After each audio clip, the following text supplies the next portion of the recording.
पूज्य श्री भागवत जी को अभी जेड क्लास सिक्योरिटी कवर मिला, ठीक है। तो जेड क्लास में मेरे ख्याल से 60 की नफरी होती है, 60 जवान सिक्योरिटी कर्मी होते हैं। उन 60 सिक्योरिटी कर्मियों में से सेम डीएनए मुस्लिम वाले कितने हैं, मैं ये जरा जानना चाहता हूं। भागवत जी आशा करते हैं कि करीबन 30 तो होंगे, क्योंकि भागवत जी सेम डीएनए की बात करते हैं, सब कुछ करते हैं, तो मैं आशा करता हूं कि उसमें 30 तो हों। और ये प्रश्न मेरे दिमाग में क्यों आया मैं बताता हूं आपको। मैं कह रहा था ना कि ये जो शिफ्ट हुई है, देखिए स्टेट का काम क्या है? स्टेट का काम है कि ऑर्डिनरी सिटीजन को, हमको सिक्योरिटी दे, ठीक है, लॉ के अंतर्गत। अब ये क्लियर है कि स्टेट वो नहीं कर पा रही, क्योंकि स्टेट का जो थ्रेशोल्ड है वो बहुत ऊपर चला गया, ये कुछ नहीं करेंगे हमें और तो कौन फंसेगा इसमें? सिर्फ हम लोग फंसेंगे, क्योंकि हमारे पास कोई सिक्योरिटी है नहीं। तो जब मैं वो सोच रहा था तो मेरे दिमाग में ये आई कि भाई भागवत साहब के पास तो अभी जेड क्लास सिक्योरिटी है, उन्होंने तो अपनी सिक्योरिटी इंक्रीज कर दी। उनको भी शायद लगा होगा कि स्टेट का थ्रेशोल्ड ऊपर चला गया, तो उन्होंने तो अपना बचाव कर लिया, है ना। वो तो सिंगल आदमी है, संघ के प्रचारक रह चुके हैं। हमने तो सुना था कि वहां बड़ा त्याग होता है, बड़ी सिंपलिस्टिक लाइफस्टाइल होती है, उनको किसी से कुछ लेना देना नहीं, त्यागी लोग होते हैं। तो उन्होंने ये रियलाइज कर दिया कि स्टेट का थ्रेशोल्ड ऊपर चला गया है भैया, कभी भी किसी पे हमला हो सकता है। उन्होंने तो अपना काम कर दिया भैया, अपना बंदोबस्त कर दिया। उस बंदोबस्त के अंतर्गत क्या उन्होंने 30 मुस्लिम भी रखे हैं? तो ये मेरे को इसका उत्तर दे दीजिए प्लीज।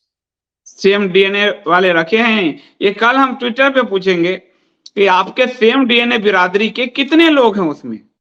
60 कर्मी, सिक्योरिटी कर्मी हैं आपके पास जेड क्लास के अंतर्गत। तो और ये प्रश्न अगर प्रधानमंत्री महोदय national security special protection group में कितने हैं, और जितने हैं उनके क्लोज सर्कल में, जो उनका इनर सर्कल है, जो उनको इनर सर्कल सिक्योरिटी देता है, उसमें कितने हैं? डिफेंस मिनिस्टर साहब के कितने हैं? होम मिनिस्टर साहब के कितने हैं? नेशनल सिक्योरिटी एडवाइजर साहब के कितने हैं? और ये पूछना इस भारत में जायज है। ये पूछना इस भारत में इसलिए जायज है कि जब पूर्व प्रधानमंत्री इंदिरा गांधी को उस समय कहा गया था कि खालिस्तान मूवमेंट चरम पे था कि अपने सिक्योरिटी में से इनको हटा दीजिए, इंदिरा गांधी ने मना किया था। ये मुद्दा इस देश में उठा हुआ है, मना किया था। तो तुम जब कह रहे हो कि तुम्हारे सारे डीएनए एक हैं, सारे पसमंदा भाई हैं, रखो अपनी सिक्योरिटी में। बिल्कुल। तो हमें बताइए कितने हैं, बताओ। नाम देने की कोई आवश्यकता नहीं है, हम नाम नहीं जाना चाहते, तो नंबर बता दीजिए हमें, संख्या बता दो बस। हाँ, प्रतिशत बता दीजिए, हमें प्रतिशत बता दीजिए। और लेकिन वो बताएं, वो कहेंगे ये राष्ट्रीय सुरक्षा का सवाल है। हमेशा ये देश की सुरक्षा के नाम पे ये सब कुछ गोलमोल कर लेते हैं। आम जनता की सुरक्षा, कोई कन्हैयालाल मरेगा, कोई चुप, वोट आएगा, मुझे वोट दे दो, कन्हैयालाल मरा था, आप मुझे वोट दे दो। ये इस कैटेगरी, इस मेंटेलिटी के लोग हैं। इनको हिंदुओं की मौत से कोई मतलब नहीं। हर मौत वोट में काउंट होना चाहिए, इसलिए ये कभी जवाब नहीं देंगे सिक्योरिटी के नाम पे। और ये इनके पक्का मैं बता रहा हूं कि इनकी सुरक्षा में सेम डीएनए नहीं होगा, कोई पक्का नहीं होगा। मुझे भी पता है, पर मैं जानना चाहता हूँ। कोई नहीं होगा इनके, वो तो बताएगा भी नहीं है आपको। लोग हैं, इनको किसी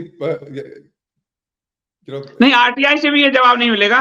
ये देश के प्रधानमंत्री और वो संघ के महान है, वो उनकी सिक्योरिटी का सवाल है, ये वो जवाब ही नहीं देंगे।